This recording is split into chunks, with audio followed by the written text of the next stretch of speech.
আরে ভাই কথা বলতে না, বুয়া কাকে বলেন আমাকে বললেন না, তাকে তাও তো বুঝলাম না, খালি বুয়া বুয়া আলাদা। এটা কেমন কথা? একজনে বলছে হাত পাকা বুয়া, কই কে বলছেন হাত পাকা বুয়া? এই কে বললেন হাত পাকা বুয়া? আচ্ছা বলেন তো হাত পাকা আদর্শ কি বলেন তো আপনি? এই ভাই এই জাহেল, যে বলছেন হাত পাকা বুয়া, আপনি বলেন ইসলামের হাত পাকার নীতি আদর্শ কি বলেন তো? বলেন তো। মুফতি সৈয়দ মোহাম্মদ ফয়জুল করিম বলেন। এর জন্যই বলছি আমাদের দেশের সবচেয়ে বড় সমস্যা হলো জাহলাত। আমাদের দেশের বড় সমস্যা জাহালাত, আপনারা আসলে না জানা। সাম্যের দেশ গড়তে চান নিশ্চয়ই। ইসলামী আন্দোলন হাত পাকা ভুয়া হবে কেন? এই রক্তের মধ্যে এক ফোঁটা হারাম নাই, তোমরা যাদের পিছনে আছে তার রক্ত হারাম ভরা। আপনার কাছে আমরা এই রক্তের মধ্যে হারাম নাই, বাবার রক্তে হারাম নাই, দাদার রক্তে হারাম নাই।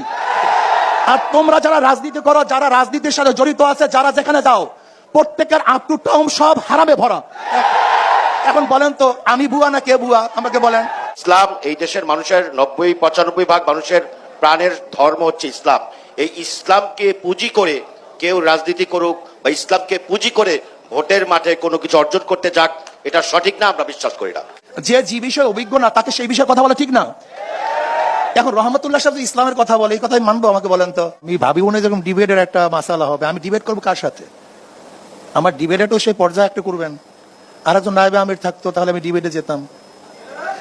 এখানে ব্যাপারটা হয়েছে আপনারা একজন এখানে ডিবেটের জন্য আমাকে ডাকছেন, আসলে মনে হয় এরকম। কিন্তু আমরা তো আপনাদের কথাগুলো শুনি।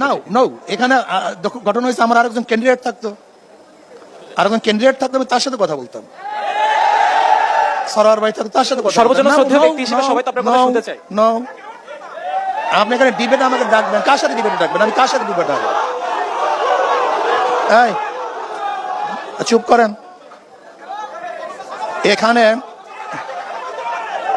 এখানে মূল বক্তব্য হলো এই, এখানে আমাদের যদিও প্রশ্নটা আমাকে করে নাই, জানি না আমাদের রহমতুল্লাহ সাহেব প্রশ্নটা কাকে করছে, আমি জানি না। যে যদি ক্ষমতায় যান আর যদি অভিজ্ঞতা না থাকে, আমি জনাব রহমতুল্লাহ, আসলে ডিবেট আমার ঠিক না, আসলে আমি আজকে ডিবেট দিকে যাইতেছি, এটা কিন্তু আসলে ঠিক না। আমি জানি না এই পরিবেশ কিরকম হবে। আমাদের বেগম খালেদা জিয়ার কি অভিজ্ঞতা ছিল আমাকে বলেন তো?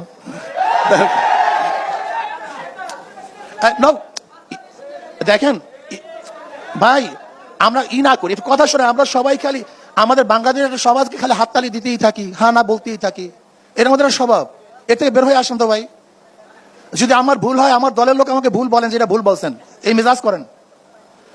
যদি আমিও ভুল করি, আমার মেজাজ, আমার দলের লোক বলেন হুজুরা ভুল, এই মেজাজ করেন। আর আমার শত্রু যদি সঠিক বলে, তাকে বলেন এটা সঠিক কথা বলে, এই মেজাজ করেন আপনারা। কিন্তু আমাদের মধ্যে অবস্থাটা কি, আমাদের দলের লোক যদি খারাপ বলে এটাও ঠিক, আর ভালো বললেও ঠিক না অন্য দলে। এটা কেন ভাই? এর রেওয়াজ হয়ে গেছে।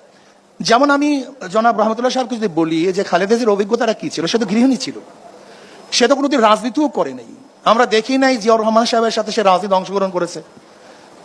যদি তিনি একজন দেশের প্রধান হতে পারেন, আমি মনে করি আমাদের দেশের উপজেলার যারা দায়িত্বশীল তারাও দেশ পরিচালনা করতে পারবেন, কোনো সমস্যা নেই। এরপর আসুন ভাই, কথা না বলি, কথা শেষ করতে দেন, কথা শেষ করতে দেন। যদি আমার কথা প্রশ্নের এগেনিস্টে পৌঁছলা, সমস্যা কি বলবেন, সেটা সমস্যা কি? এরপর আসুন ইসলামকে ব্যবহার করা। অ্যাকচুয়ালি ইসলাম অনুযায়ী চলার, ইসলামকে ব্যবহার করা, দুটোর মধ্যে পার্থক্য আছে। যেমন এক ব্যক্তি হামেশাই টুপি পরে, এটা তার অভ্যাস, আর একটা হলো স্বার্থের জন্য টুপি পরে। এই দুই টুপি কিন্তু এক টুপি না। কেউ হামেশা নামাজ পড়ে আর কেউ নির্বাচনে নামাজ পড়ে, এই দুই নামাজ কিন্তু এক নামাজ না। কেউ সবসময় শরিয়াত অনুযায়ী চলে আর কেউ নির্বাচনের সময় ইসলাম হুকুমাত অনুযায়ী চালাবে, মদিনা সনদে চালাবে, এই দুই সনদ এক সনদ না। দেখেন আমরা কিন্তু সবসময় ইসলাম অনুযায়ী চলার চেষ্টা করি। 92% মুসলমান ইসলামের বাইরে যাবে কেন? আজকে ডেমোক্রেসি আনবেন কেন? ডেমোক্রেসি কি এটা মদিনাওয়ালাদের? ডেমোক্রেসি কোথা থেকে আসছে? সোশ্যালিজম কি মদিনাওয়ালার? ক্যাপিটালিজম কি মদিনাওয়ালার? সেকুলারিজম কি মদিনাওয়ালার? আপনি বলেন Socrates, Plato, Aristotle, Montesquieu, Locke, Rousseau, যে নীতি আদর্শ বাস্তবায়ন করেছে মদিনাওয়ালার। আমি একজন মুসলমান হয়ে ইসলামের বাহিরে যাব কেন? এটা প্রথম প্রশ্ন। দ্বিতীয় প্রশ্ন হলো এই, ইসলামের মধ্যে যদি বৌদ্ধ, হিন্দু, খ্রিস্টান, বিজাতি সমস্ত জাতিদের কল্যাণের কোনো নিয়ম কারণ না থাকতো, তাহলে প্রশ্ন তুলতে পারতেন যে ইসলামী হুকুমাত হলে হিন্দুদের অবস্থাটা কি হবে, খ্রিস্টানদের অবস্থাটা কি হবে, ইহুদিদের অবস্থাটা কি হবে। ইসলামের মধ্যে যদি সকল ধর্মের, সকল মতের মানুষের চলার সাম্য, মানবিক মর্যাদা, সামাজিক ন্যায় বিচার প্রতিষ্ঠিত করার আইন নিয়ম থাকে, তাহলে আপনি ইহুদিদের কাছে আইন ধারা আনতে গেলেন কেন? ব্রিটিশে গেছেন কেন? আমি আমেরিকায় গেছেন কেন? ভারতে গেছেন কেন? দারুণভাবে আপনার পর্যবেক্ষণ তুলে জানবো চাই সেই সাম্যের ধারাটা আসুক এবং সবাই শান্তিতে বসবাস করে দিন শেষে আমরা সবাই না করি। আমি যেটা বলতেছিলাম, দেখেন ইসলামী ফোবিয়া ইসলাম সম্পর্কে অজ্ঞতা আমাদের মূর্খ বানিয়ে দিয়েছে। আমি দেখছি হাজারো বড় বড় লিডার যাদের ইসলামের মূর্খতা কোন পর্যায়ে পুষছে আমি চিন্তাও করতে পারবেন না, ইসলাম সম্পর্কে জানিই না, যারা ইসলামের ব্যাখ্যা জানে না, ইমানের ব্যাখ্যা জানে না, শরিয়াতের ব্যাখ্যা জানে না, এরা যদি ইসলাম সম্পর্কে কথা বলে তাহলে পাগলে তো হাসবে। যে বিষয়ে অভিজ্ঞ না তাকে সেই বিষয়ে কথা বলা ঠিক না। এখন রহমতুল্লাহ সাহেব ইসলামের কথা বলে, এই কথা আমি মানবো? আমাকে বলেন তো, এটা মানা আমার উচিত? Let me finish. আবার রহমতুল্লাহ সাহেব যেই বিষয় অভিজ্ঞ, রহমতুল্লাহ সাহেব একটু আমরা কথা শুনি। ভাই কথা শোনেন, আরে ভাই কথা বলতে দেন। বুয়া কাকে বলেন? আমাকে বললেন না, তাকে তাও তো বুঝলাম না, খালি বুয়া আলাদা। এটা কেমন কথা বলে? বুয়া আমি নাকি সেটাও তো বলবেন। প্লিজ বলুন। হ্যাঁ আচ্ছা শোনেন, একজনে বলছে হাত পাকা বুয়া। কই কে বলছেন হাত পাকা বুয়া?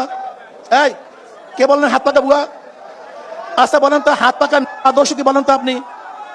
ভাই এই জাহেল, যে বলছেন হাত পাকা বুয়া, আপনি বলেন ইসলামের হাত পাকার নীতি আদর্শ কি বলেন তো?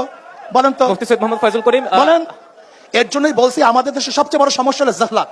নিশ্চয়ই আপনার কথা একটা আমাদের দেশের বড় সমস্যা জাহলাত, আপনারা আসলে না জানা। সাম্যের দেশ গড়তে চান, নিশ্চয়ই এটা ইসলামী আন্দোলন হাত পাকা বুয়া হবে কেন? এই রক্তের মধ্যে এক ফোঁটা হারাম নাই, তোমরা যাদের পিছনে আছে তার রক্ত হারাম ভরা। আপনার কাছে আমরা এই রক্তের মধ্যে হারাম নাই, বাবার রক্তে হারাম নাই, দাদার রক্তে হারাম নাই। আর তোমরা যারা রাজনীতি করো, যারা রাজনীতির সাথে জড়িত আছে, যারা যেখানে যাও, প্রত্যেকের আপ টু টাউন সব হারামে ভরা। এখন বলেন তো আমি বুয়া না কে বুয়া? আমাকে বলেন। এই কথা বলেন না। দারুণ ভাবে আপনি আপনার পর্যবেক্ষণ তুলে ধরেছেন। আমার কথা শেষ করতে দেন, আমার কথা শেষ করতে দেন। শোনেন, আমাদের মধ্যে পরিবেশ থাকা চাই, এক পরিবেশ থাকা চাই, সুন্দর পরিবেশ থাকা চাই। যাদের উত্থান গুন্ডামি, যাদের পরিচয় গুন্ডামি, যাদের পরিচয় মাস্তানি, যেই লিডারদের উত্থান পরিচয় একমাত্র গুন্ডামি মাস্তানি, এখন যদি আমরা তাদের দল করে ভুয়া না হই, আর যাদের কলঙ্ক বলতে কিছু নাই তারা সব ভুয়া হয়ে যাবে। যাই কথাইটা না, আমাদের কথা হলো প্রত্যেকের আদর্শ থাকবে, নীতি থাকবে।